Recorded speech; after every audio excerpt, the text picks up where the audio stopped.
Bismillahirrahmanirrahim. Dear student, today we will discuss about very important poem by Emily Dickinson.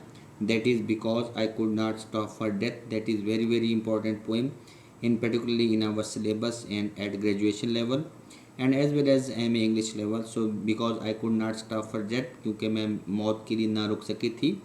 ये बहुत इसके title we can justify the title because it is talk about the death. So over here the Emily Dickinson present the death as a very considerate and very kind for the human being because the man is busy in his worldly pursuit, and so the death is very kind and considerate that he wait for the he stop for the men to bring him or her with them. So because I could not stop is the very important poem by Emily Dickinson. So we will discuss and explain line by line explanation and as well as refer to the context so that you can understand it very well. So from starting the beginning, so first of all we will discuss about the first stanza, that is because I could not stop for the death. The first four lines are there. Because I could not stop for death, he kindly stop for me. क्योंकि मैं मौत के लिए नहीं रुक सकी थी और मौत बहुत मेहरबान थी और वो मेरे लिए रुक गई. The carriage held but just ourselves and immortality. अब जो है मौत जो है वो मेरे लिए बगी की शक्ल में आई और हम सिर्फ उसके अंदर उस बगी या उस कोच के अंदर हम बैठे थे. मैं और अब्दियत जो थी वो बैठे थे. There are also meanings. Carriage coach को कहते हैं, इमोर्टेलिटी जो है एवरलास्टिंग को कहते हैं. Now we will discuss about the explanation and then refer to the context would be at the end of the explanation. So first of all I would like to explain these lines. These are the beginning line of the poem which are very dramatic and surprising.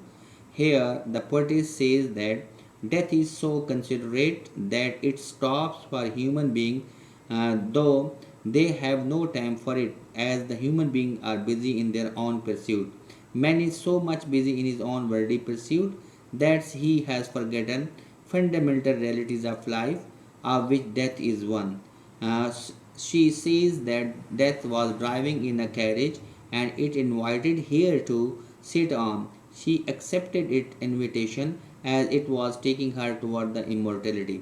अब जो है ये बहुत ही खूबसूरत जो है बताया गया है कि ये बिगिनिंग लाइन है और ये बड़ी ड्रामाई है और बड़ी सरप्राइजिंग है कि क्योंकि शायरा ने जो है डेथ को जो है बड़ा एक मेहरबान होकर पेश किया है और उसने कहा कि इंसान अपनी ज़िंदगी में बहुत ज़्यादा मसरूफ़ है लेकिन उसके पास टाइम भी नहीं है, लेकिन ये मौत ही है जो बहुत ज़्यादा मेहरबान है और कंसिडरेट है और वो जो है बग्गी में बैठकर जो है वो खुद ही क्या कि शायरा को लेने आ गई है और वो उसके इनविटेशन को एक्सेप्ट करके, क्योंकि जिस सिविलिटी से वो आई है उसने एक्सेप्ट किया है और वो जो है इस बग्गी का इस इमोर्टेलिटी का सबक जो है जो सफ़र है उसको वो जारी रखना चाह रही है.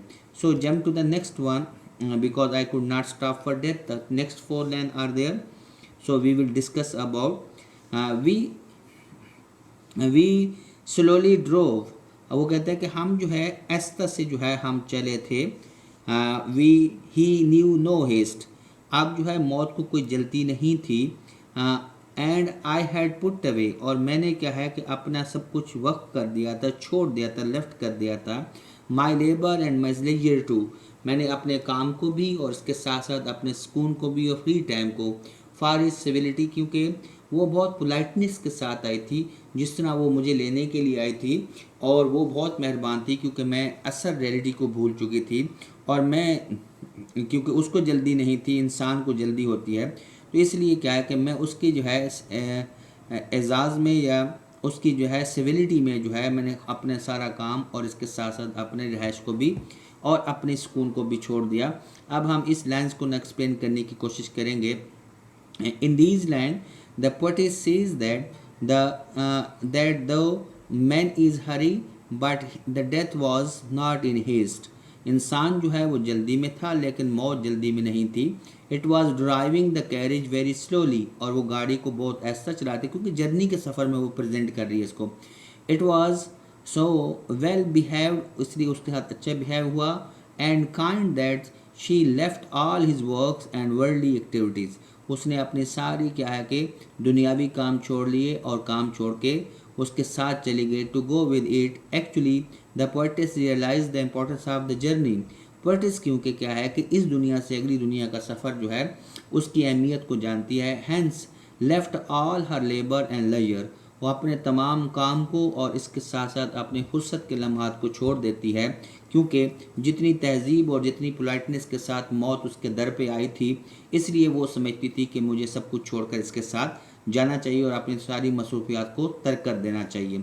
सो the meaning are over here, the put away is a throw away, haste that would be hurry, layer free time, and civility is a politeness. So jump to the next one.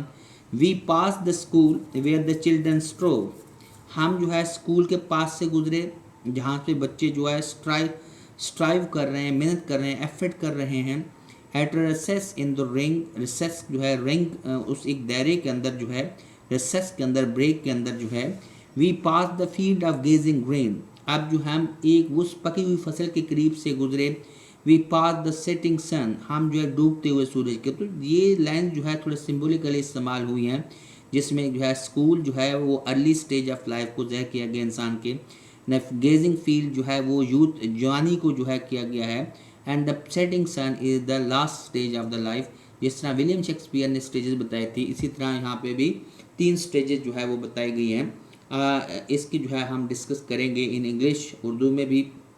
In these land the poet is describe that as the carriage driven by the death move ahead. वो बताती है कि फिर गाड़ी जो है आगे चलती है और जिसको मौत चला रही होती है। It took her through the different stages of life. और ये मुख्तलिफ स्टेजेस को जो है बयान करती है। It can also be said that when the death takes us away, कहा जाता है कि जब हमें मौत यहाँ से ले जाती है। We remember all our stages of life, हम अपनी तमाम स्टेज ऑफ लाइफ को याद करते हैं। The first stage through which she passes, जो पहला दर्जा है जिससे वो गुजरती है, was her school going age. वो स्कूल गोइंग अर्ली एज को बता रहे, स्कूल एज को। Here the children were enjoying recess, जहाँ पे ब्रेक को एंजॉय कर रहे होते हैं। Then they passed by the field of ripen field, फिर जो है वो पकी हुई जो है फसलों के साथ गुजरती है। She felt as if the grain was constantly looking toward them, जैसे कि क्या उसकी तरफ लगातार देख रही हो। Actually she this denotes the prime time of हरजीत, ये अपनी एज का जो है प्राइम टाइम बताता है। And they witness the setting sun, फिर वो आखिर में जो है सेटिंग सन को भी देखती है। A symbol of old age, इनमें ज़िंदगी के अख्ताम के बारे में बताया गया है। तो सो जो है 3 स्टेजेस जो है शायरा ने यहाँ पे बताने की कोशिश की है। एक जो है स्कूल एज है, दूसरा जो है वो जवानी की एज है, द थर्ड वन जो है वो आपकी जो जवानी से बुढ़ापे की एज है और सूरज गरूब होने की एज है, उसको डिस्कस किया गया है। स्ट्रो जो है एम्प्लॉइंग एफर्ट मीनिंग्स हैं। रिसेस जो है रिस्पाइट है, द पीरियड ऑफ ब्रेक्स भी कह सकते हैं। So jump to the next one, that is the और रादर ही पास्ड अस, या फिर जो है वो हमारे पास से गुजरे। The dew drops quivering and chill, जो शबनम के कतरे थे वो उसको थरथरा रहे थे, सर्दी लग रही थी उसको। फॉर ओनली गौसमेर माई गौन, और मेरा जो गौन था, और गसमेर जो है वो कब वेब जो है पतला जाली वाले कपड़े को कहते हैं। क्वेरिंग जो है ट्रेम्बलिंग होता है। माई टीपेट ओनली टूल, और मेरा जो लॉन्ग स्कार्फ था जो कि बाजुओं तक आता है, और टूल जो है वो बड़े सॉफ्ट था, उसमें जो है ड्यू ड्रॉप्स थे और वो क्या है कि आपस में सर्दी महसूस करें। मीन टू से दैट कि शायरा जो है उस वक्त को बताते हैं कि जब उसकी डेड बॉडी ठंडी हो जाती है और उसको जो है उसका पसीना आ जाता है, उसको ज़ाहिर करने की कोशिश करेंगे। Now we will explain these line. While passing with the death through different stages of life, what is describe the last scene of life. जब वो डिफरेंट स्टेजेस बता देती है तो उसके बाद आखिरी सीन को भी जो है वो बहुत मज़े के साथ डिस्कस करती है। She says at the last son of the life, वो कह के ज़िंदगी का आखिरी सूरज गरूब होने का बताती है। Disappeared, they reach the last stage of life, वो ज़िंदगी की आखिरी स्टेज पे पहुंच गए हैं। With the coming of darkness, अंधेरा आने से, the dew drop started falling, उसके ऊपर जो शबनम के कतरे हैं वो गिरना शुरू हो जाते हैं। एंड इट बिकम कोल्ड, और उसका पूरा जिस्म ठंडा हो जाता है। शी स्टार्टेड ट्रेम्बलिंग, उसका जिस्म जो है थरथराना शुरू कर देता है। She felt that her gown and her shoulder covering, उसका जो गाउन है और जो उसका जो है स्कार्फ है वह नॉट थिक इनफ, वो इतने ज़्यादा गहरा नहीं है, थिक नहीं है, to protect her from the cold, इस ठंड से बचा सके। Actually through these land the poets want to say that the old age man thinks about his bad deeds, बुरा आदमी जो है अपने ओल्ड आदमी जो है अपने बुरे डीड्स के बारे में सोचते हैं, that he committed in his life, जो कि अपनी लाइफ में उसने कमिट किए होते हैं, विच डिस्टर्ब हम, जो उसको ज़्यादा ज़्यादा परेशान करते हैं। सो इनके जो है इन फोर लाइन्स को हमने पूरी तरह डिस्क्राइब करने की कोशिश की है। Quivering is a trembling, gossamer is a cobweb, जो जाली वाला कपड़ा होता है, टीपीट जो है लॉन्ग स्कार्फ होता है जो बाजू तक आता है, और टूल जो है वो सॉफ्ट अंदर मुनाज़िब कपड़े को कहते हैं। So jump to the next one, the next one is the last one. We passed before a house that seemed a swelling of ground, हम जो है एक ऐसे घर के सामने खड़े हुए, हाउस को कैपिटलाइज किया, हाउस में जहाँ पे कब्र है, जिसको जो है ऐसे लगता था कि वहाँ से ज़मीन थोड़ी सी उठी हुई हो। The roof was scarcely visible, the cornice in the ground, और जो उसकी छत थी बामुश्किल ही नज़र आती थी, और वो क्रोन टाइप थी इन द ग्राउंड, और वो क्या ग्राउंड के अंदर छुपी हुई थी। अब हम इसको एक्सप्लेन करने की कोशिश करेंगे। In these land the poet describe the last stage of our journey with death, इस स्टेज के अंदर जो है शायरा अपना आखिरी सफ़र, जो आखिरी स्टेज है सफ़र की, उसको डिस्क्राइब करती है। She says that after all the carriage stop at a house that seem a swelling of the ground, एक घर के सामने वो बगी रुकती है, ऐसे लगता है कि ये घर जो है थोड़ा सा उभरा हुआ है, स्वेल है। As it was grave its root could not be seen, जैसा कि ये कब्र है और इसके जो नीचे वाला हिस्सा है वो नज़र नहीं आ रहा। Only rage part of the cornice of the grave could be seen, सिर्फ जो ऊपर वाला छज्जा है, ऊपर वाला उठा हुआ हिस्सा जो है, सिर्फ वो ही उसको नज़र आता है। Here in these land actually the poet describe her final resting place grave, और आखिर में जो है उसकी जो आखिरी स्टेज होती है उसके बारे में वो बताती है। और उसके बाद अब लास्ट स्टेंजा की तरफ हम देखते हैं कि इसमें इस लास्ट स्टेंजा पे जाने से पहले इसको देखें कि पॉज जो होता है स्टॉप्ड होता है, स्वेलिंग जो है वो बम्पी है, उठी हुई चीज़ जो है, स्केसली जो है वो हार्डली होते हैं, कोर्नाइस जो है वो क्रोन है। The last one is the culmination of the poem, that is since then it's a century, it is a century as yet feels shorter than the day, यानी उस दिन से लेकर आज तक जो है सेंचुरीज गुजर गई हैं, वक्त जो है बहुत ज़्यादा गुजर गया है, लेकिन दुनिया के वक्त से यहाँ मुझे जो है एक दिन से ये शॉर्टर लगता है। I first surmised the horses head, मैंने एक या इन जो बगी के घोड़े थे, मैंने गेस लगाया है कि उनके हेड थे वर्ड टूवर्ड द एटर्निटी, कि जो इस दुनिया से जो है अब्दी दुनिया की तरफ उनका सफ़र जारी रख रहे थे। अब इसका एक ही सिनम है, that is surmise, that is guess हो जाना चाहिए। और अब हम इसको एक्सप्लेन करने की कोशिश करेंगे, दैट्स वाई कि इसको क्या है कि इन these land the poet describe the situation after death, अब शायरा जो है मौत के बाद के सफ़र की जो है यहाँ पे बात करती है। While lying in her grave, जब वो अपने ग्रेव में सोती है, she says that it was her final destination, ये उसकी ज़िंदगी का जो है आखिरी मंजिल थी। And the entrance toward the eternity, और अब्दियत की तरफ उसकी क्या है दाखिला है। As she enter spiritual life, जैसे फिजिकल लाइफ से वो क्या है स्पिरिचुअल लाइफ की तरफ चली गई हैं। She realize it was more charming having no end, वो समझती थी कि ये बहुत ज़्यादा चार्मिंग है और इसका अख्ताम कोई भी नहीं है इस लाइफ का। हेयर सेंचुरी सीम्ड आ डे, जहाँ पे सदियाँ जो है एक दिन लगता है। एंड दैट मोमेंट और लम्हा शी कम्प्रीहेंड दैट, वो इस बात को अंडरस्टैंड कर गई है that he the horses pulled the carriage from physical to the spiritual world, कि वो जो बगी थी जिसके ऊपर मौत के साथ वो सवार होकर आई है, दर हकीकत उसको फिजिकल लाइफ से जो है स्पिरिचुअल लाइफ की तरफ ले आई। यानी here the life is not ended, यहाँ पे ज़िंदगी का अख्ताम नहीं हुआ। फ्राम टाइम टू टाइमलेस, यानी यहाँ पे टाइम से टाइमलेस की तरफ उसने सफ़र किया है। And from mortality to immortality, और ख़त्म होने से ना ख़त्म होने वाली चीज़ की तरफ उसने सफ़र किया है। और इस तरह जो है ज़िंदगी का अख्ताम होता है। Because I could not stop for the death and no, that is very beautiful ending. The poetess has described this whole poem as a journey from this world to the next world. ये दर हकीकत जो है poet's ने, इमली Dickinson ने दर हकीकत जो है ये ज़िंदगी का सफ़र स्टेप बाय स्टेप जैसे हम तय करते हैं और मुख्तलिफ स्टेजेस से होता हुआ आता है और फिर आखिरी अब्दियत की तरफ चला जाता है।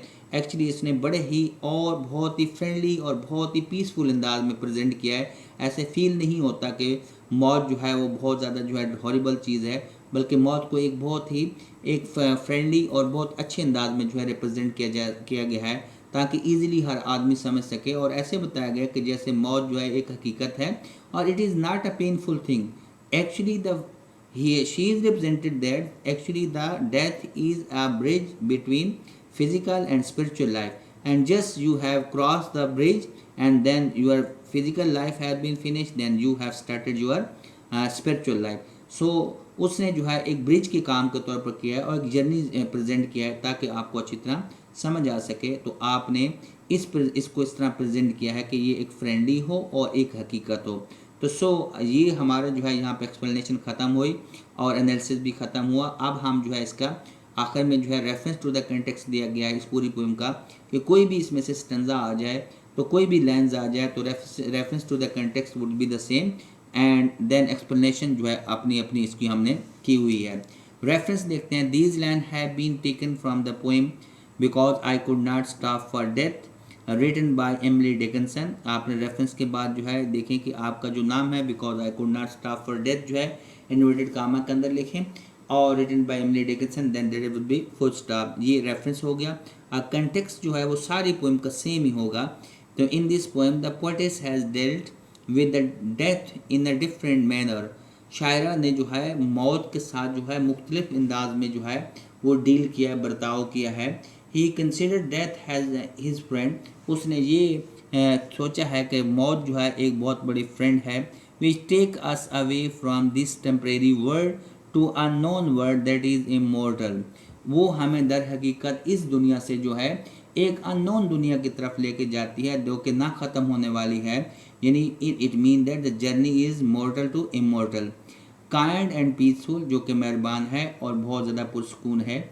इन शॉर्ट अल्फाज में क्या कहते हैं कि this poem describe death from spiritual point of view.